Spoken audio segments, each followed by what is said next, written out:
6 ছেপ্টেম্বৰত শ্ৰীভূমি জিলা বন্ধৰ আহ্বান কৰিমগঞ্জৰ নাম সলনিৰ বিৰোধিতাৰে এই সিদ্ধান্ত গ্ৰহণ কৰা হয়।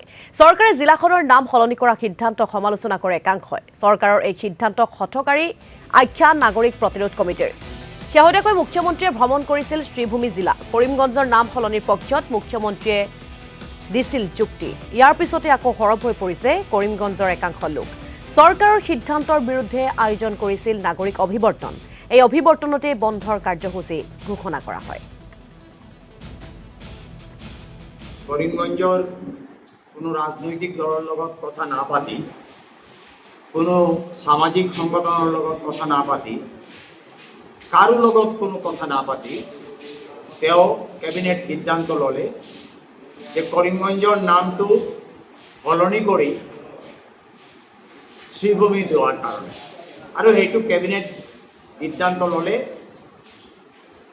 and within 24 hours of the cabinet decision it will implement whole through governor. After implementation of this decision of the chief minister, আমি কৰিমগঞ্জত এটো লৈ বিৰাট প্ৰতিক্ৰিয়া আমি দেখা পাইছো। সেইদিনা আমি গোটেই মিলি পেলাই আমি বিভিন্ন ৰাজনৈতিক দলৰ মানুহ